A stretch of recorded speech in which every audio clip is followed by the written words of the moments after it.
Avez-vous déjà pris le temps de réfléchir s'il existe des prières que Dieu n'écoute pas?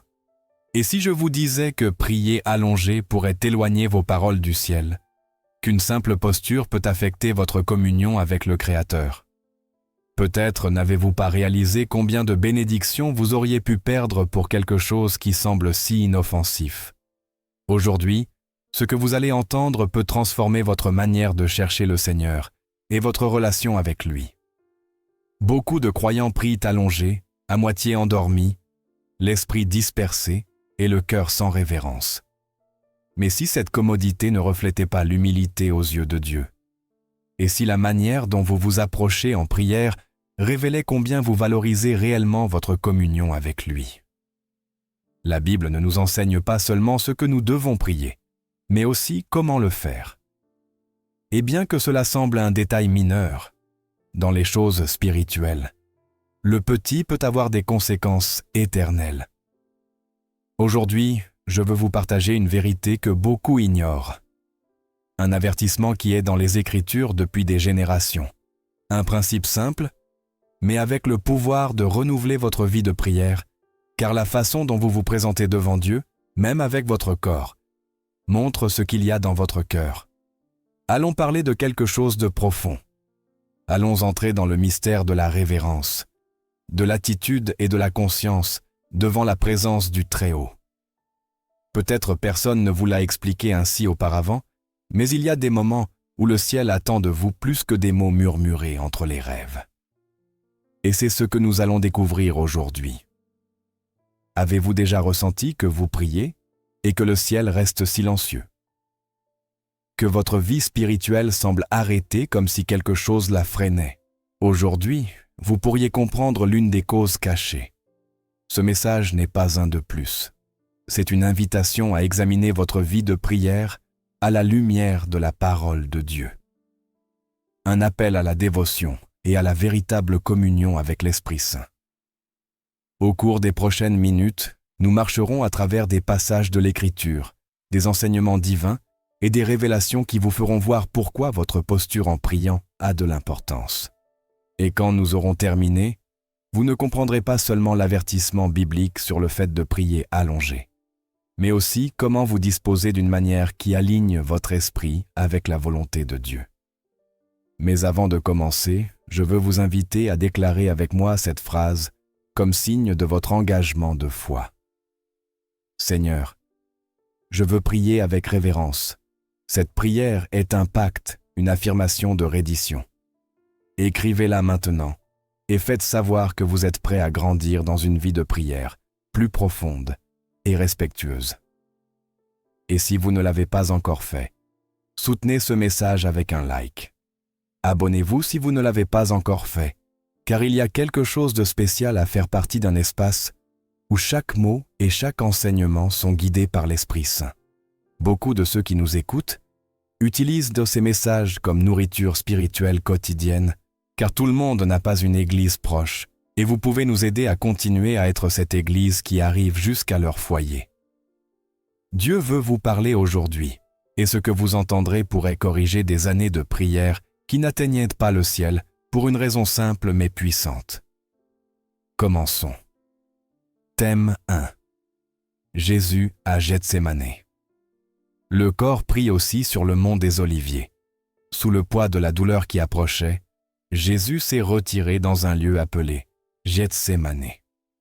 Là, dans l'une des heures les plus sombres de sa vie, il nous a laissé un enseignement qui ne s'est pas exprimé par des mots, mais par une profonde reddition. Ce n'était pas seulement ce qu'il a dit au Père, mais la façon dont il l'a fait, qui devrait nous arrêter pour méditer. Dans Matthieu 26, verset 39, nous lisons « Et, s'étant un peu avancé, il se prosterna le visage contre terre, en priant et en disant « Mon Père, s'il est possible, que cette coupe passe loin de moi.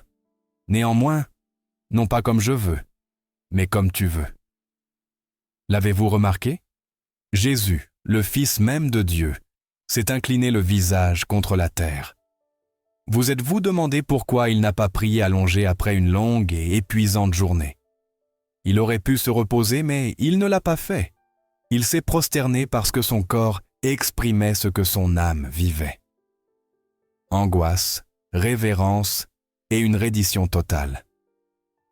Il n'a pas cherché la commodité, il a cherché l'obéissance. Le corps peut aussi prier. Peut-être ne l'aviez-vous jamais considéré, mais chaque posture que nous adoptons devant Dieu porte un message spirituel. Dans cet instant décisif, Jésus a choisi de se prosterner. Il n'a pas fermé les yeux depuis le lit, mais s'est incliné profondément, et son corps a reflété le poids de son esprit. C'est là que cette leçon devient personnelle, pour vous et pour moi. Souvent, nos prières naissent de l'habitude plutôt que de la reddition, de la fatigue plutôt que de la révérence. Et bien que le Seigneur regarde le cœur, la manière dont nous présentons notre corps révèle beaucoup de l'état intérieur. Jésus n'est pas seulement notre Rédempteur, il est aussi notre exemple. Sa posture nous montre qu'il y a des moments où le corps doit se joindre au cri de l'âme. L'attitude extérieure peut être un signe visible de ce qui se passe au plus profond du cœur. Et permettez-moi de vous demander quelque chose. Quand avez-vous été la dernière fois que vous vous êtes prosterné le visage contre terre pour prier? Quand avez-vous été la dernière fois que votre corps a exprimé le désespoir ou la gratitude devant le Seigneur au-delà de vos mots? Il se peut que vous attendiez une réponse depuis longtemps et que le ciel semble silencieux. Mais, et si Dieu attendait de vous une posture différente? Et si la révérence physique était la clé qui ouvre cette porte fermée? Il n'y a pas de problème à prier depuis le lit quand le corps est faible ou la fatigue grande. Le Père comprend. Le vrai danger arrive quand la commodité devient une habitude, quand la prière perd son intention et devient une routine. À Gethsémane, Jésus nous a enseigné qu'il y a des prières qui ne peuvent en s'élever qu'avec le visage contre terre, avec des larmes, si nécessaire, quand l'âme tremble et que le corps doit l'accompagner. Peut-être êtes-vous aujourd'hui dans votre propre Gethsémane, vivant une lutte silencieuse, attendant une réponse divine, ou supportant une douleur que seul Dieu connaît. Ce n'est pas un hasard si ces paroles vous parviennent aujourd'hui. C'est l'Esprit Saint qui vous murmure. Priez comme Jésus a prié. Rendez-vous complètement, non seulement avec des mots, mais avec tout votre être. Il y a une profondeur dans la prière qui ne s'atteint que quand vous décidez de quitter la commodité. Quand vous éteignez la lumière, non pour dormir, mais pour vous prosterner. Quand vous réservez du temps non seulement pour parler, mais pour vous offrir comme un sacrifice vivant devant Dieu. Chaque fois que vous priez avec révérence, le ciel bouge. Chaque fois que vous pliez les genoux, même si personne ne vous voit, le monde spirituel répond, car l'ennemi tremble quand il voit qu'un enfant de Dieu a cessé de jouer avec la foi et a décidé de combattre la bataille à genoux. Ce passage de Gethsémane nous rappelle que même le Fils de Dieu a dû se rendre complètement pour accomplir son dessein. Et vous, êtes-vous prêt à vous rendre aussi? Demandez-vous avec sincérité. Mon corps reflète-t-il la foi que je dis avoir? Ma posture en prière honore-t-elle vraiment celui que j'invoque? Il ne s'agit pas d'une règle ni d'un rite vide. C'est un appel au réveil de l'âme, une invitation à revenir à la révérence. Car bien que l'adoration naisse dans le cœur, elle se manifeste aussi dans le corps. Et quand cette manifestation s'éteint, quelque chose en nous commence à se refroidir. N'ignorez pas cet appel. Jésus nous a montré le chemin non seulement avec ses paroles, mais avec ses actions. S'agenouiller, se prosterner, s'humilier devant Dieu. Cela peut ouvrir des portes que les prières dites depuis la commodité n'atteindront jamais. Êtes-vous prêt à changer votre manière de prier? Aujourd'hui peut être le début d'une nouvelle époque dans votre vie spirituelle. Aujourd'hui, vous pouvez décider que chaque prière soit un acte de reddition totale, que même dans la solitude de votre chambre, vous suivrez l'exemple du Maître et prierez comme il l'a fait à Gethsémane, prosterné, rendu, conscient du pouvoir qui se déchaîne quand votre corps et votre esprit s'unissent devant Dieu. Thème 2. Le pouvoir spirituel de la révérence physique dans la Bible. Vous êtes-vous arrêté à penser combien de fois les hommes et les femmes de Dieu se sont prosternés agenouillés, ou sont tombés le visage contre terre quand ils cherchèrent le Seigneur. Ce n'était pas un hasard ni un geste vide. C'était de la révérence. C'était une reconnaissance profonde de la majesté divine.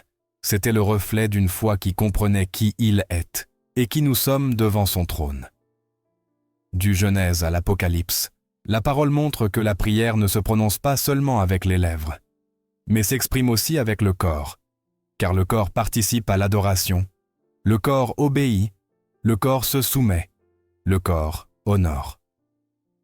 Abraham, Moïse, Élie, Daniel, David, Ézéchiel, Ésaïe, tous se sont inclinés devant Dieu à un moment de leur vie.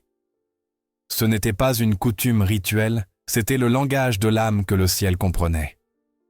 Dans Exode 34, verset 8, il nous est dit qu'en se révélant la gloire de Dieu, Moïse se hâta d'incliner son visage jusqu'au sol et adora. Il n'y pensa pas, il ne fut pas forcé. Ce fut la réponse naturelle devant la sainteté si immense qui l'entourait. Son corps réagit au toucher de l'esprit. Mais aujourd'hui, beaucoup ont oublié cette révérence. À une époque où tout est devenu informel et léger, même la façon dont nous nous présentons devant le Créateur a perdu de la solennité. S'agenouiller pour prier semble ancien. Incliner le visage devant Dieu semble exagéré. Aujourd'hui, il est courant de prier allongé, distrait par les notifications pendant que le corps se rend au sommeil. Mais dites-moi, vous imaginez Moïse faisant cela quand la gloire du Seigneur l'enveloppait? Vous imaginez Daniel priant allongé pendant que les cieux livraient des batailles spirituelles? Bien sûr que non. Dans Daniel 6:10, nous lisons que malgré l'édit qui interdisait de prier, le prophète entra dans sa maison, s'agenouilla 3 fois par jour et pria Dieu comme il le faisait auparavant. Il ne se cacha pas, ne murmura pas en silence, ne pria pas dans la commodité. Il s'agenouilla parce qu'il savait que cette posture était une déclaration de foi, un acte de loyauté, une bataille spirituelle gagnée dans l'humilité. Le comprenez-vous?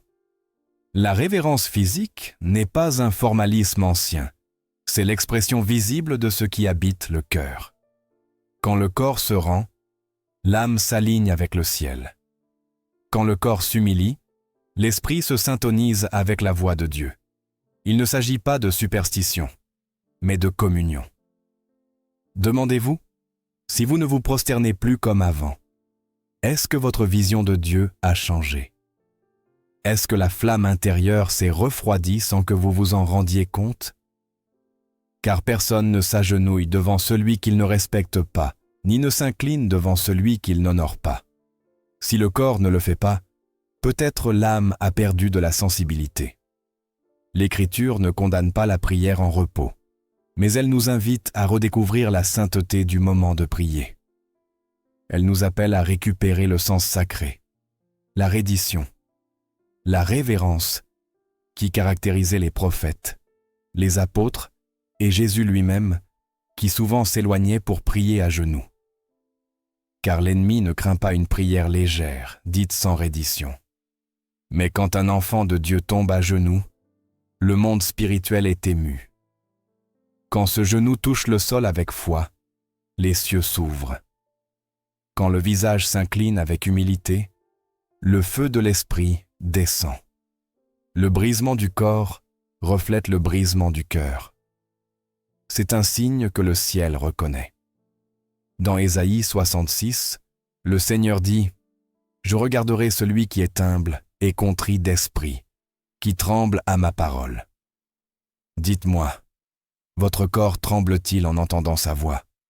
Vos genoux se plient-ils devant sa grandeur? Votre cœur se prosterne-t-il vraiment quand vous parlez au roi des rois?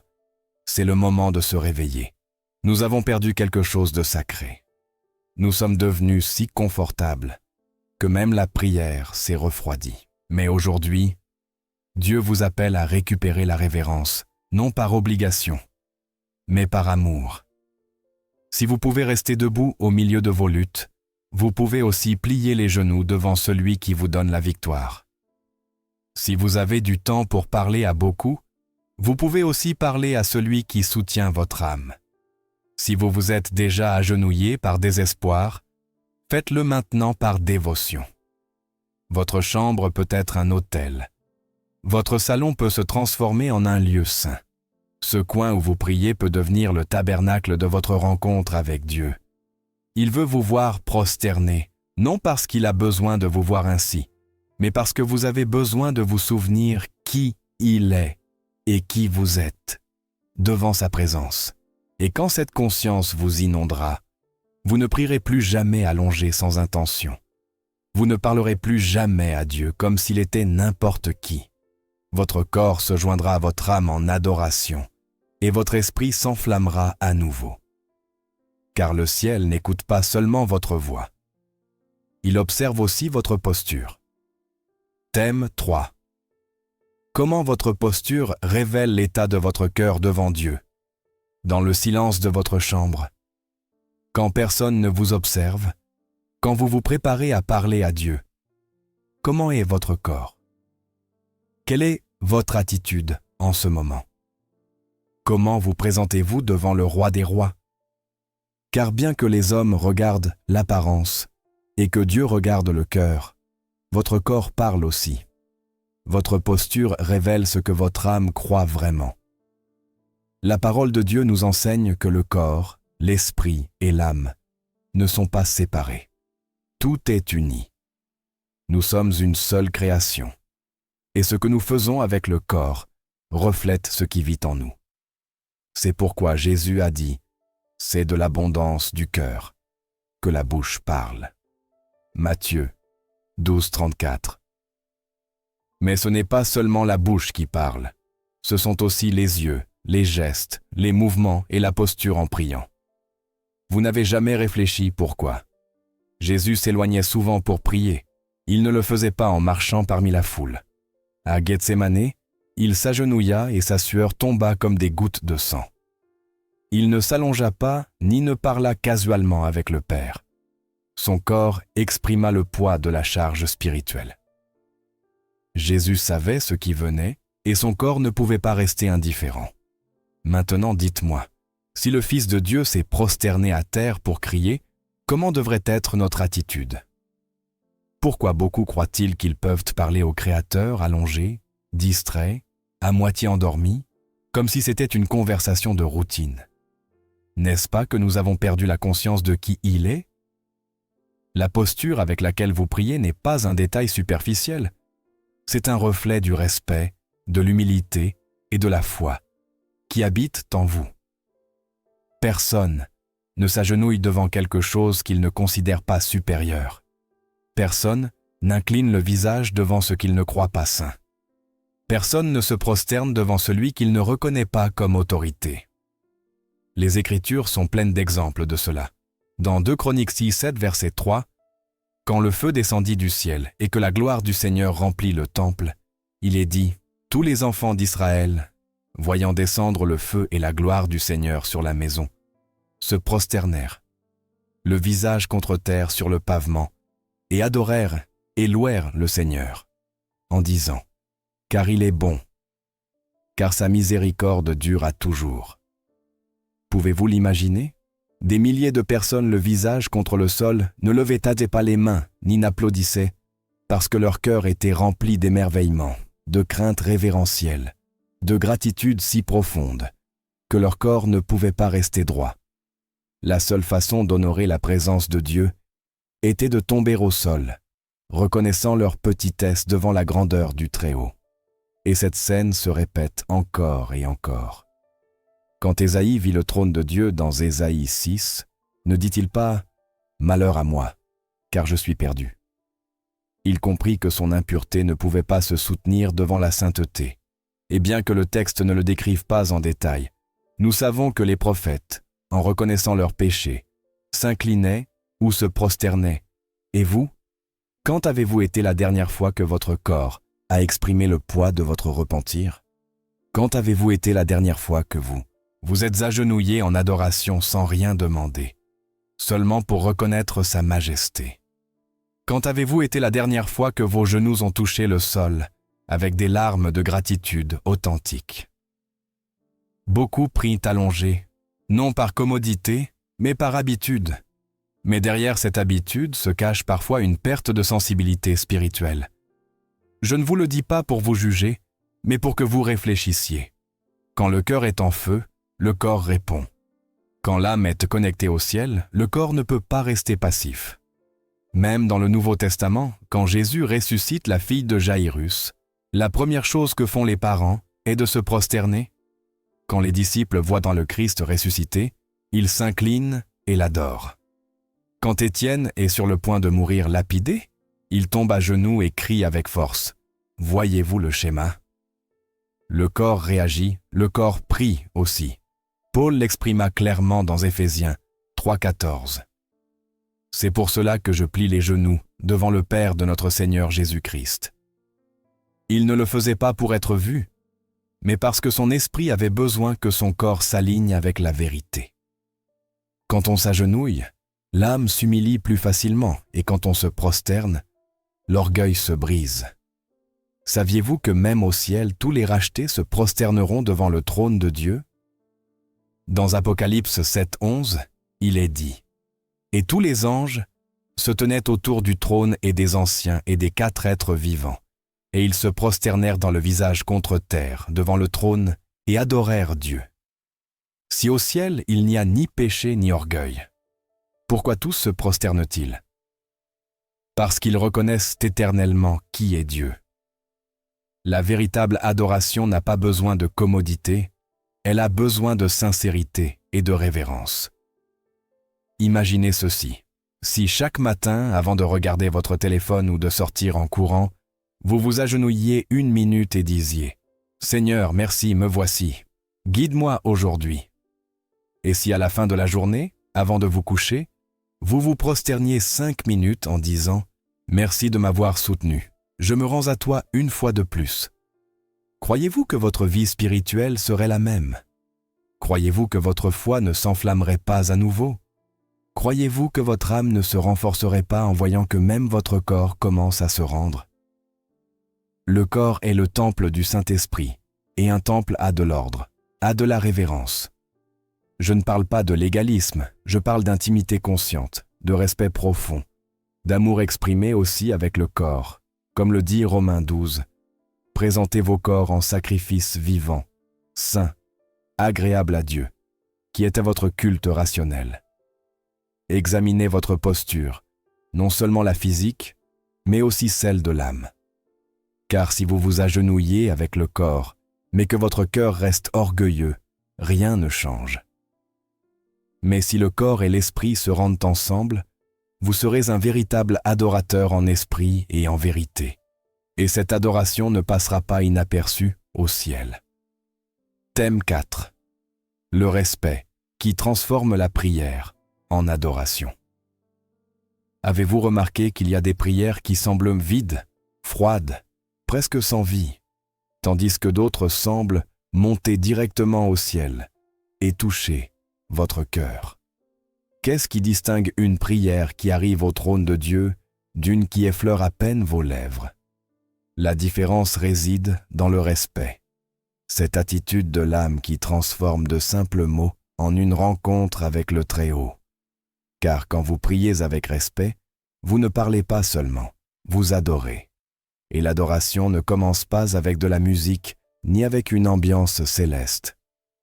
Elle commence dans le cœur avec une révérence qui dit « Seigneur, je sais devant qui je suis ».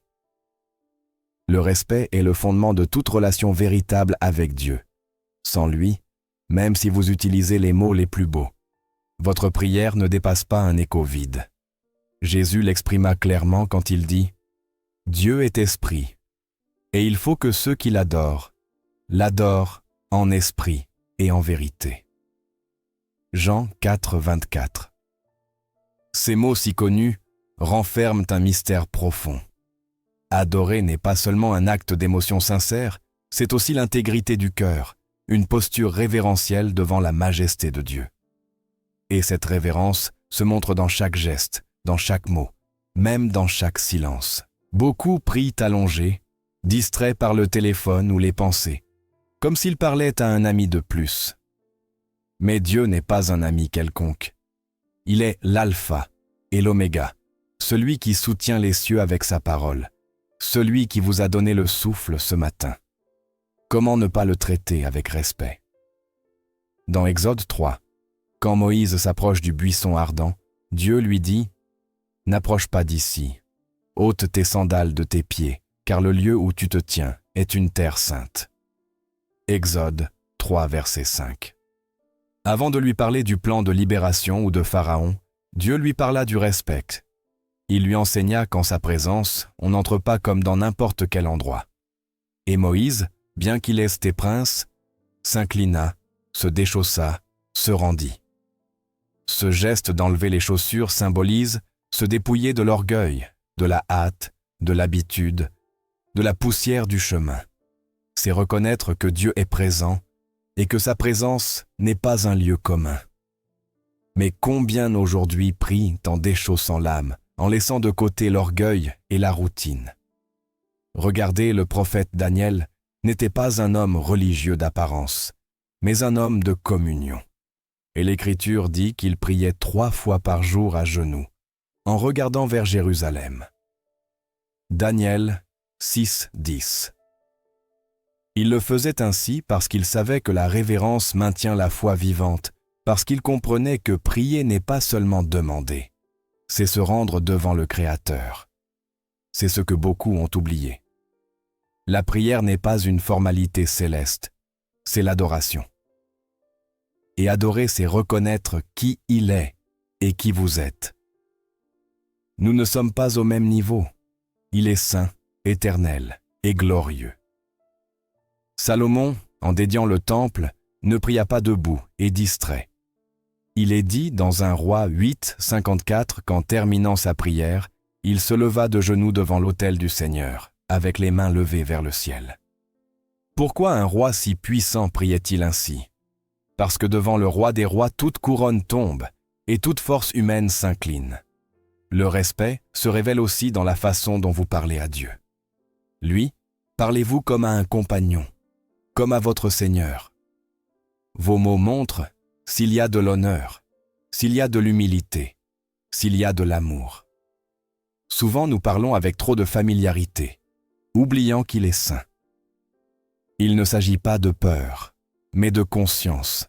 David, celui qui connaissait le cœur de Dieu, disait « Je me prosternerai vers ton saint temple, et je louerai ton nom pour ta miséricorde et ta vérité. » Psaume 138, verset 2. Il regardait vers le temple parce qu'il représentait la présence sainte de Dieu. Tout dans son adoration était rempli de révérence. Aujourd'hui, nous n'avons pas ce temple physique, mais nous sommes le temple du Saint-Esprit. Le traitons-nous comme tel quand nous prions? Ou transformons-nous la prière en une habitude endormie dans un moment sans âme? Chaque fois que vous priez avec respect, vous honorez Dieu. Et quand vous l'honorez, il répond « Rappelez-vous sa promesse dans 1 Samuel 2,30 « Je honorerai ceux qui m'honorent. » C'est sa parole. Si votre prière naît d'un cœur qui respecte, Dieu l'écoute. Même Jésus, quand il enseigna à prier, commença par l'adoration. Père notre qui es aux cieux, que ton nom soit sanctifié. Il ne commença pas en demandant, il commença en honorant. Quand vous comprenez cela, votre vie de prière change. Vous ne priez plus par habitude, vous priez avec expectative. Vous ne parlez plus avec hâte, vous parlez avec le cœur. Vous ne vous approchez plus distrait, mais conscient de sa grandeur. Car le respect transforme vos mots en une offrande vivante. Et c'est là que se produit le plus beau. Quand vous priez avec respect, votre prière devient adoration, et l'adoration ouvre les portes du ciel. Ce n'est plus seulement vous qui parlez à Dieu, c'est Dieu qui manifeste sa présence dans votre âme. Là où il y a de l'honneur, Dieu habite. Il n'y a pas besoin de formule, seulement un cœur humble qui dit « Seigneur, me voici. Je ne suis pas digne, mais je viens avec révérence, avec amour, avec respect. » Ce respect ne se démontre pas seulement à genoux, mais aussi avec l'obéissance, car vous pouvez plier le corps et maintenir l'âme en rébellion. Mais quand le respect naît du cœur, il se reflète dans vos décisions, dans la façon dont vous vivez, dans la façon dont vous traitez les autres, dans ce que vous voyez, dans ce que vous parlez. Ainsi, la prochaine fois que vous prierez, ne le faites pas avec hâte ni par habitude. Arrêtez-vous, gardez le silence, rappelez-vous devant qui vous êtes. Laissez ce respect profond donner vie à vos mots. Alors, votre prière ne sera pas routine, elle sera adoration. Et Dieu sera là à vous écouter avec plaisir. Thème 5. L'Esprit Saint intercède quand vous ne savez pas quoi prier. Il y a des moments dans la vie où les mots ne suffisent simplement pas. Des jours où l'âme est blessée, confuse, vide, et même la prière semble impossible. Vous ouvrez la bouche, mais aucun son ne sort. Vous levez les yeux au ciel, mais vous ne savez pas quoi dire. Vous vous agenouillez, mais le silence semble plus lourd que n'importe quelle prière. Vous est-ce arrivé? Avez-vous ressenti cette douleur muette qui vous empêche de parler à Dieu? Si oui, rappelez-vous cette vérité profonde. L'Esprit Saint intercède pour vous quand vous ne savez pas comment prier. Vous n'êtes pas seul, vous n'êtes pas abandonné, même quand votre esprit se bloque, quand les mots ne coulent pas, quand votre cœur est en morceaux. L'Esprit de Dieu prie à votre place. Ce n'est pas de la poésie, c'est une promesse. C'est une vérité directe du cœur de Dieu. Romains 8, 26 le dit clairement. De même aussi, l'Esprit nous aide dans notre faiblesse, car nous ne savons pas ce qu'il faut demander dans nos prières, mais l'Esprit lui-même intercède pour nous avec des gémissements inexprimables. Le comprenez-vous? Quand vous ne savez pas quoi demander, lui le sait. Quand vous ne savez pas comment crier, il crie déjà avec des gémissements qui vont au-delà de tout langage humain, car il y a des prières qui ne peuvent s'exprimer qu'avec des larmes et des supplications qui ne s'entendent pas sur la terre, mais résonnent au ciel. Cette vérité change tout. Elle nous libère du fardeau de prier de manière parfaite. Elle enlève la peur de se tromper devant Dieu, car même dans la prière la plus brisée, l'Esprit Saint traduit notre douleur en une intercession divine. Et il y a quelque chose d'encore plus merveilleux. L'Esprit ne prie pas seulement pour vous, il prie selon la parfaite volonté de Dieu. Le verset suivant le confirme. Romains 8, 27. Mais celui qui sonde les cœurs sait quelle est l'intention de l'Esprit, parce qu'il intercède pour les saints selon la volonté de Dieu. Cela signifie que quand vous êtes confus, lui ne l'est pas. Quand vous ne savez pas si demander qu'une porte s'ouvre ou se ferme, guérison ou force, justice ou miséricorde, l'Esprit prie déjà ce qui est juste avec une précision céleste, car il connaît votre cœur et celui du Père. Quel profond réconfort! Vous n'avez pas besoin d'avoir toutes les réponses pour vous approcher de Dieu. Vous avez seulement besoin de venir avec votre fardeau, avec votre chaos, avec votre silence, et de laisser l'Esprit faire ce que vous ne pouvez pas. Anne, la mère de Samuel, vécut quelque chose de semblable.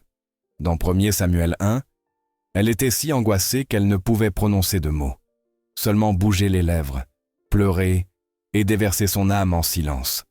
Le prêtre Élie crut qu'elle était ivre, mais Dieu l'écouta parce que sa prière n'était pas de mots, elle était de l'âme. C'est exactement ce que fait l'Esprit Saint avec vous. Il porte votre cri au-delà du son, directement au trône de la grâce. Et dans ces moments de silence sacré, l'Esprit non seulement intercède, il console aussi. Il vous embrasse de l'intérieur, il vous calme et vous rappelle que vous n'êtes pas seul. Jésus le promit dans Jean 14, 16. « Et moi, je prierai le Père, et il vous donnera un autre consolateur, afin qu'il demeure éternellement avec vous. » L'Esprit de vérité. Il ne vous laisse pas seul dans votre crise spirituelle. Il ne vous abandonne pas quand vous êtes sec. Il reste même quand vous ne pouvez pas parler. Et savez-vous pourquoi il le fait? Parce qu'il vous aime. Parce qu'il a été envoyé pour vous aider. Le mot grec paraclet signifie celui qui est à côté pour aider, défendre intercéder. L'Esprit Saint est votre défenseur céleste, votre traducteur de l'âme, votre compagnon fidèle dans la vallée obscure. Beaucoup croient que Dieu n'écoute que les prières longues et éloquentes, mais la Bible nous montre autre chose. Pierre ne prononça pas un discours quand il coulait dans la mer. Il cria seulement « Seigneur, sauve-moi !» Et Jésus le prit par la main immédiatement. Pourquoi ? Parce que la prière ne se mesure pas par sa beauté, mais par sa sincérité. Il en va de même pour vous. Si vous ne pouvez dire que « Aide-moi », dites-le. Si vous ne pouvez que pleurer, pleurez.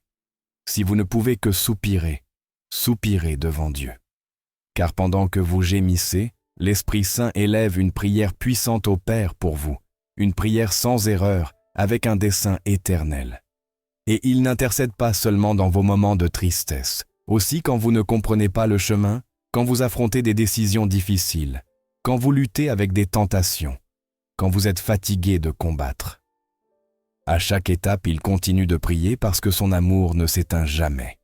Et en plus, l'Esprit vous enseigne à prier. Il ne prie pas seulement pour vous, il prie avec vous, il vous guide, il vous pousse, il vous rappelle des promesses, il vous inspire à crier avec foi. Éphésiens 6,18 le dit, en priant en tout temps avec toute prière et supplication dans l'Esprit. Cela signifie laisser l'Esprit diriger votre prière, non votre logique ni votre peur, mais sa sagesse et son pouvoir. Car quand vous priez dans l'Esprit, vous touchez l'Éternel. Ainsi, la prochaine fois que vous vous sentirez vide, incapable ou sans mots, ne fuyez pas la prière. Approchez-vous quand même en silence, avec des larmes ou un soupir.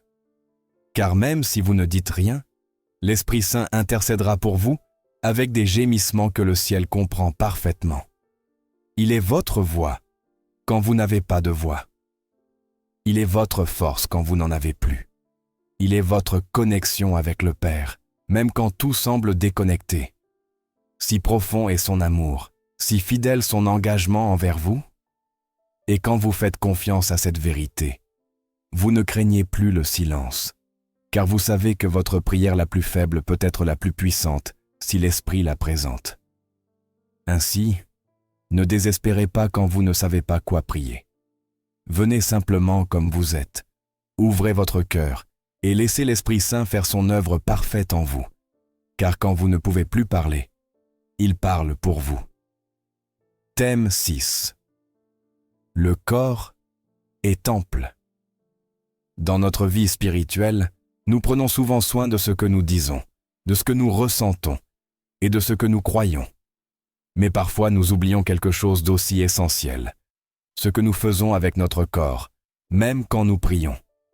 Avez-vous déjà pensé que la façon dont vous vous présentez devant Dieu avec votre corps dit beaucoup de votre relation avec lui?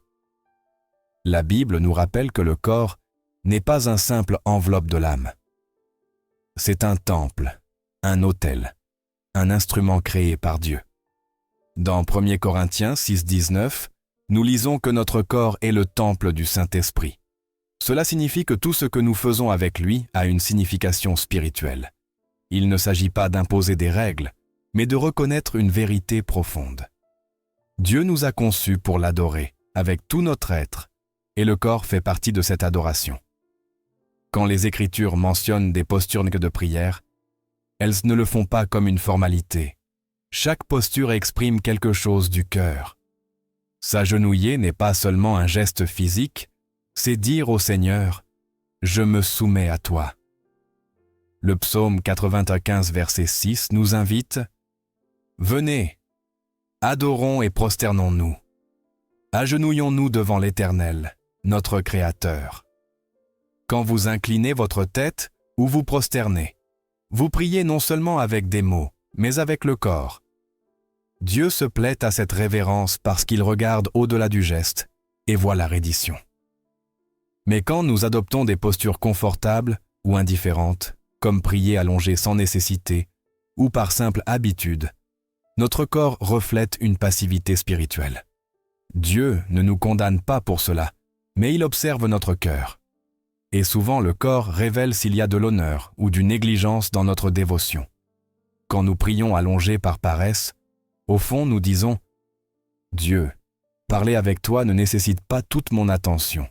Peut-être ne le disons-nous pas avec des mots, mais notre corps le communique. » Dans la Bible, les hommes et les femmes qui rencontraient Dieu ne restaient ni des pas confortables. Ils se prosternaient, tremblaient, s'agenouillaient, couvraient leur visage. Ils savaient qui ils étaient.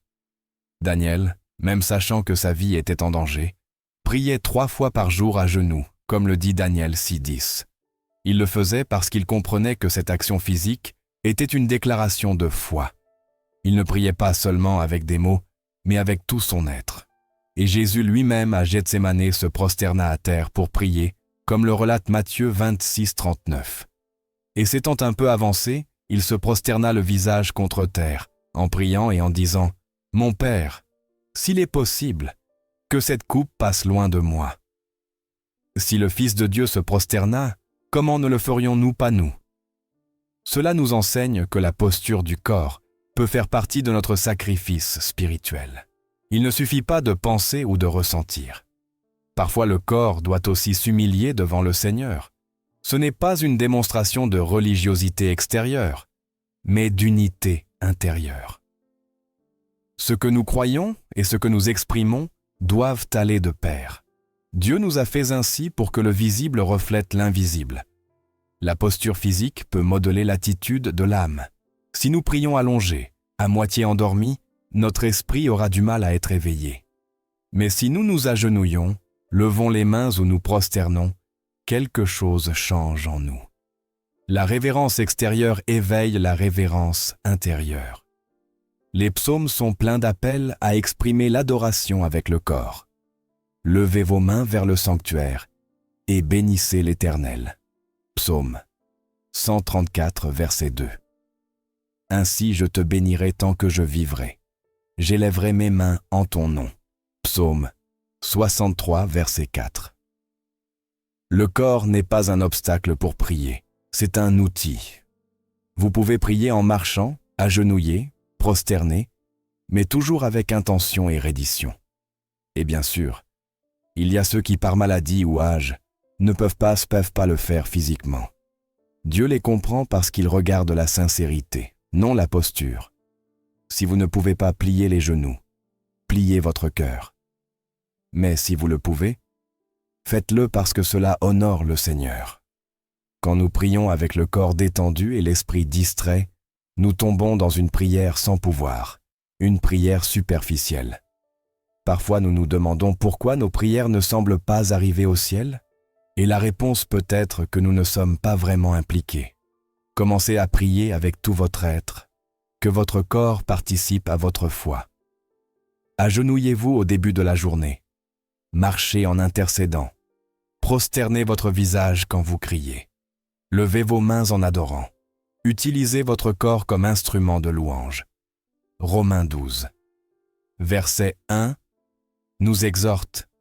Je vous exhorte donc, frères, par les compassions de Dieu, à offrir vos corps comme un sacrifice vivant, saint, agréable à Dieu, ce qui sera de votre part un culte raisonnable. Ce sacrifice inclut tout ce que vous êtes, pensées, sentiments et actions. Quand vous priez ainsi, tout change. Votre prière devient plus profonde, plus authentique, plus enflammée, parce que vous alignez esprit, âme et corps dans la même direction. Cherchez la présence de Dieu avec révérence. Alors, votre chambre devient un sanctuaire, votre sol un autel, vos genoux un témoignage, votre respiration une prière, et chaque geste physique se transforme en un acte saint. Il n'y a pas de prière plus puissante que celle où tout votre être s'unit pour dire « Me voici Seigneur, tout à toi. » Parlons. Thème 7. Les prières ferventes et leur relation avec la posture. Une prière fervente n'est pas un ensemble de mots élégants, ni un discours étendu. La prière fervente est celle qui jaillit du plus profond de l'âme, qui brûle comme un feu allumé dans le cœur, qui brise le silence avec la force du cri, qui touche les cieux par sa sincérité et son urgence. Elle ne peut pas être une prière faite par habitude, ni avec légèreté, ni encore moins depuis une posture de commodité ou de paresse. Pourquoi ? Parce que l'intensité de l'esprit se reflète toujours dans la reddition du corps. Jacques 5,16 nous rappelle que la prière fervente du juste a une grande efficacité. Dans d'autres versions, on traduit par la prière ardente du juste a un grand pouvoir. Cette ferveur n'est pas un détail mineur.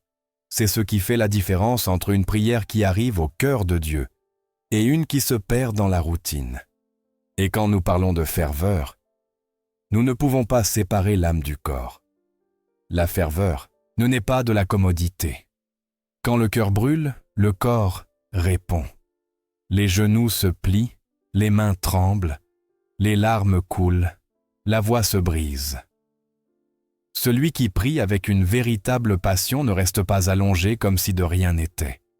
Il ne répète pas des phrases vides avec l'esprit distrait. Tout son corps reflète l'urgence de son âme. C'est pourquoi nous voyons dans la Bible des hommes et des femmes qui dans leurs cris ne restaient pas immobiles. Ils se prosternaient, s'inclinaient, se rendaient devant le Seigneur. Regardons Anne, la mère du prophète Samuel. Dans 1 Samuel 1,10, nous lisons « Avec amertume d'âme, elle pria l'Éternel et pleura abondamment. » Et le verset 13 dit « Mais Anne parlait dans son cœur. Ses lèvres seulement remuaient et l'on n'entendait pas sa voix. Élie crut qu'elle était ivre. » À quel point sa prière était intense qu'elle semblait hors d'elle. C'est cela la ferveur. Son corps ne pouvait pas cacher la passion de son esprit, bien qu'elle ne criât pas. Son visage, ses lèvres, son expression criait « Dieu, réponds-moi maintenant ».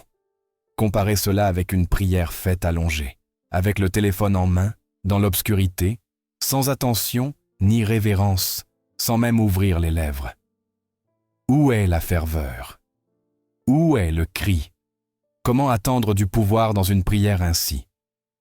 La ferveur spirituelle exige une reddition totale, non partielle.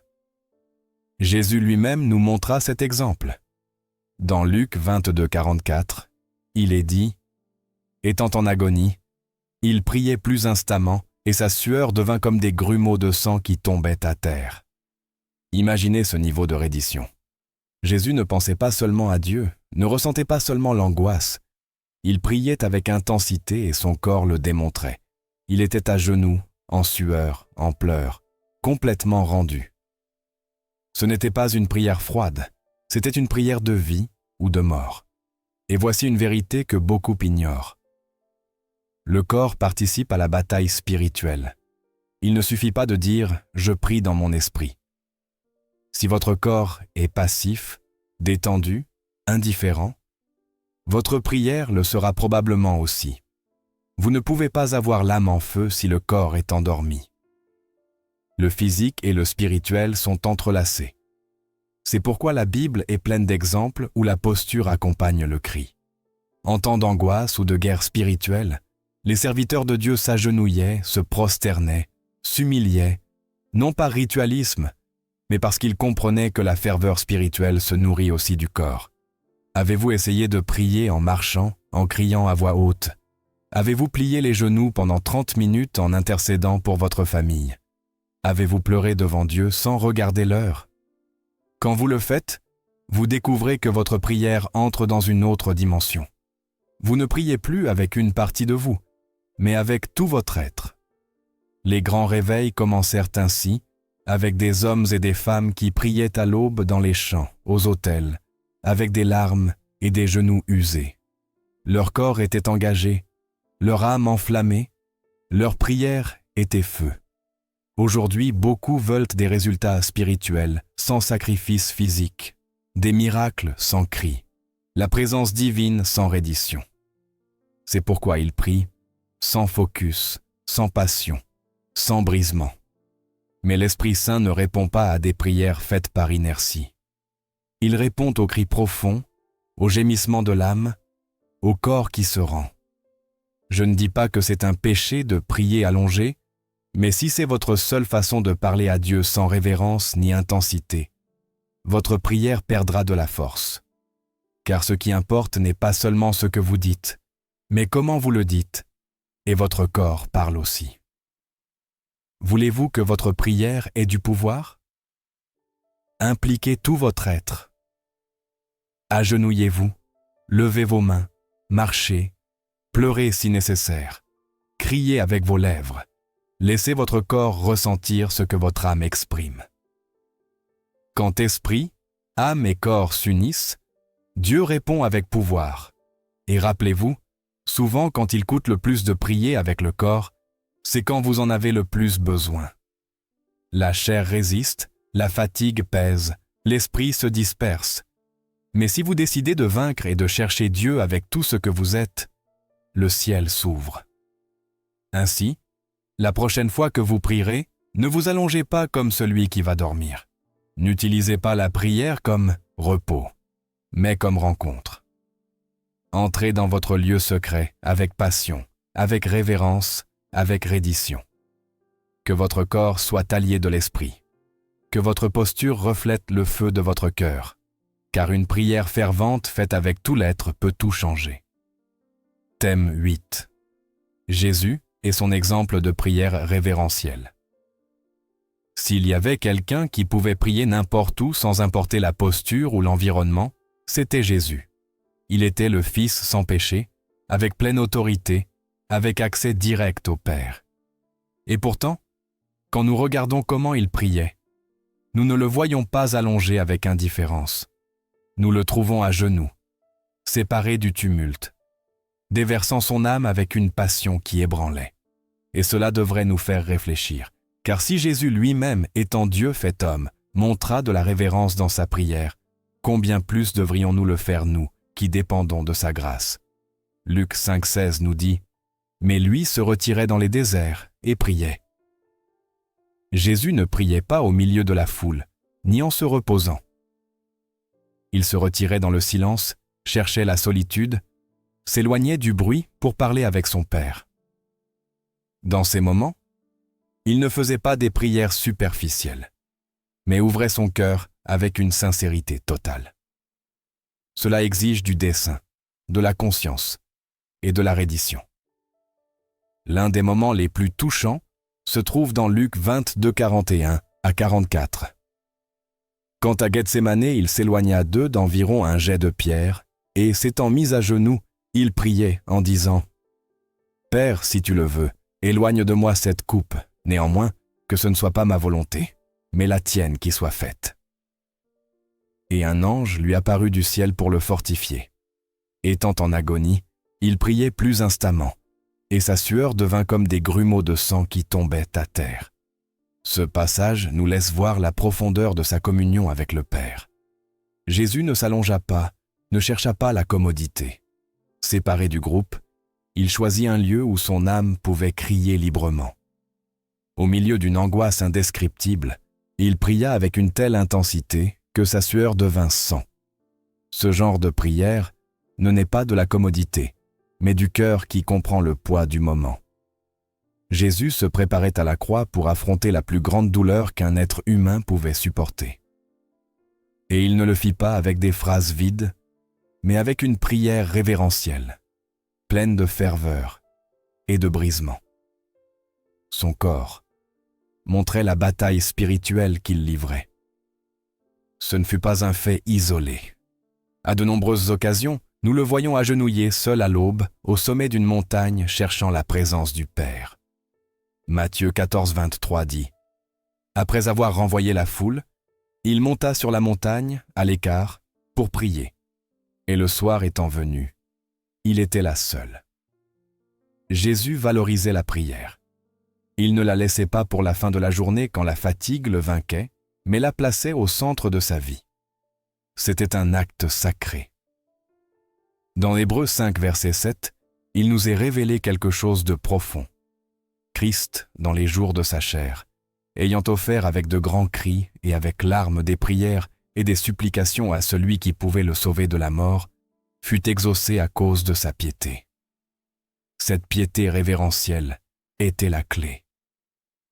Jésus priait avec des larmes, avec des cris, et fut exaucé non seulement parce qu'il était le Fils, mais par l'attitude de son cœur. La révérence est reconnaître la grandeur de celui devant qui vous vous présentez. C'est s'incliner, se rendre, honorer avec le corps ce que l'âme ressent.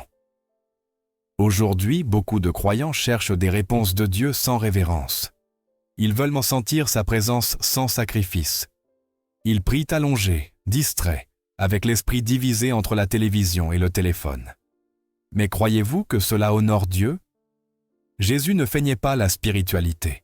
Sa vie était authentique, et pourtant il nous laissa l'exemple de comment nous devons nous approcher du Père, non avec légèreté, mais avec respect et dévotion.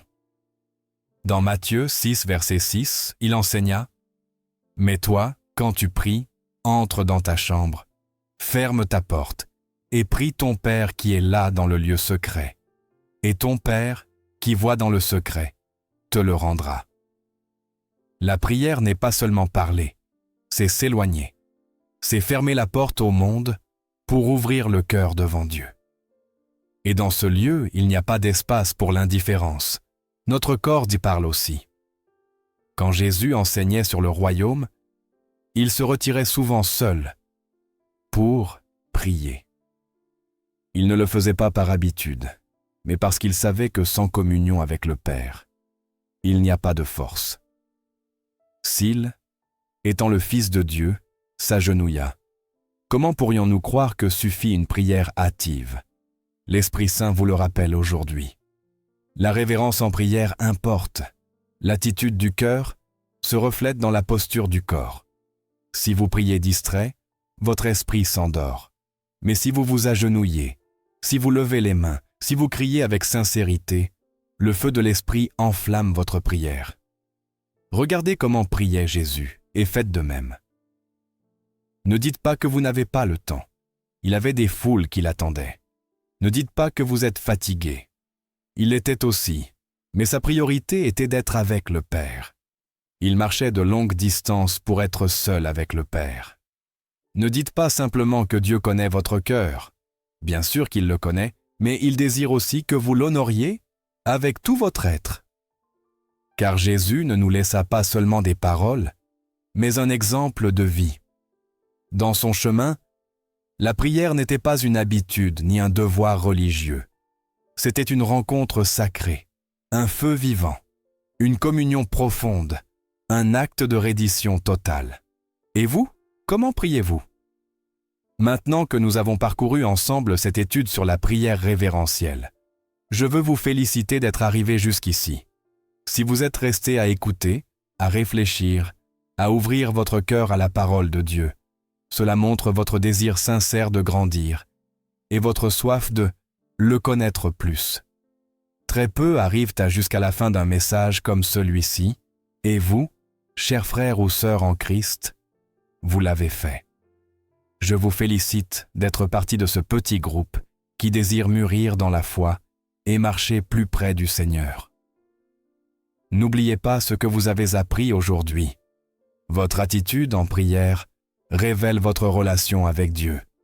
Si vous priez avec révérence, si vous cherchez le silence, si vous vous éloignez du bruit du monde pour vous livrer de cœur, vous ouvrirez les portes de bénédiction sur votre vie. Ce chemin ne le parcourent que ceux qui cherchent le Seigneur de tout leur cœur. Avant de terminer, je veux vous demander quelque chose de très spécial. Si ce message a touché votre cœur, laissez un commentaire. Peu importe s'il est bref, mais qu'il soit sincère. Écrivez « Je suis disposé à prier avec révérence et à rendre mon cœur devant le Seigneur. » Cette phrase est plus que des mots. C'est une déclaration de foi. C'est votre engagement à vivre ce que vous avez appris aujourd'hui. C'est un engagement avec Dieu et avec vous-même. Rendez-le réel dans votre vie quotidienne. Et si ce message vous a parlé à l'âme, je vous demande de mettre un like à cette vidéo. En le faisant, vous aiderez à ce que plus de personnes entendent cette parole et soient bénies comme vous l'avez été aujourd'hui. Il ne s'agit pas seulement d'un geste sur YouTube. C'est une façon d'étendre le message, de permettre que plus de cœurs assoiffés entendent la voix de Dieu. Et rappelez-vous, en le faisant, vous collaborez avec l'Esprit Saint pour que plus de vies soit touché, accomplissant le dessein divin. Je crois fermement que Dieu œuvre en vous. Et c'est pourquoi je vous encourage à vous abonner à cette chaîne, si vous ne l'avez pas encore fait. En le faisant, vous vous joignez à une communauté de croyants qui cherchent chaque jour à se rapprocher plus du Seigneur. Imaginez que chaque vidéo que vous voyez soit un pas de plus vers la transformation que Dieu a préparée pour vous. S'abonner n'est pas seulement une action technique, c'est une déclaration de foi, un signe de votre désir de continuer à grandir spirituellement. Pensez que beaucoup dans le monde n'ont pas une église proche, et cette chaîne est devenue pour eux une source d'enseignement et de soutien spirituel. En vous abonnant, en commentant et en partageant, vous aidez non seulement à ce que cette chaîne grandisse, mais vous bénissez aussi un frère ou une sœur en Christ qui a besoin d'une parole d'espoir. Votre participation permet que la parole de Dieu continue d'arriver plus loin, sans frontières. Maintenant, je veux faire une dernière réflexion avant de me dire au revoir. Partager cette vidéo est vital. Quand vous la partagez, vous ne l'envoyez pas seulement. Vous la livrez à une âme qui est peut-être au bord du découragement ou de prendre une mauvaise décision. Ce message pourrait être la lumière qui guide son chemin. La parole de Dieu a du pouvoir, et la partager est un acte d'amour et d'obéissance. Ne la gardez pas seulement pour vous. Laissez-la couler. Faites qu'elle arrive à ceux qui en ont le plus besoin. Avant de clore, je veux vous inviter à ne pas arrêter la vidéo à la fin. Restez quelques minutes en silence. Permettez que la paix de Dieu vous enveloppe pendant que vous méditez sur sa parole. La musique qui accompagne ce moment est là pour vous aider à trouver cette communion avec le Seigneur. Prenez quelques minutes pour prier, pour louer, pour remercier pour tout ce que vous avez appris aujourd'hui. Remerciez-le pour la vie, pour sa présence, pour sa grâce. Ne hâtez pas cet instant. Laissez l'Esprit de Dieu parler à votre cœur. Restez quelques minutes de plus en silence, expérimentant la paix que seul lui peut donner. Et si vous le sentez dans votre esprit, partagez avec nous dans les commentaires ce que Dieu vous a montré aujourd'hui. Cela n'est pas seulement important pour nous, mais aussi pour vous, pour que vous voyiez comment il œuvre dans votre vie. Je veux que vous méditiez sur quelque chose. Si aujourd'hui le Seigneur vous a révélé quelque chose de nouveau, si une parole a touché votre âme, ne vous arrêtez pas ici. Faites de cet enseignement une partie de votre vie quotidienne. Levez-vous chaque matin avec le dessein de prier avec révérence, avec passion, avec une foi vivante. Que votre prière soit un acte d'adoration, quelque chose qui vous transforme et vous rapproche plus du cœur de Dieu. Et rappelez-vous, vous n'êtes pas ici par hasard. Si vous êtes arrivé jusqu'à ce point, si vous avez écouté tout ce que Dieu avait préparé pour vous, c'est parce qu'il vous a choisi pour recevoir ce message. Faites le vôtre. Laissez la prière être plus qu'une habitude, qu'elle devienne une expérience qui renouvelle chaque partie de votre être. Je vous remercie de tout cœur d'avoir partagé ce temps avec moi, et j'espère vous voir dans la prochaine étude, où nous continuerons à grandir ensemble dans la foi. Que la paix de Christ habite toujours dans votre cœur.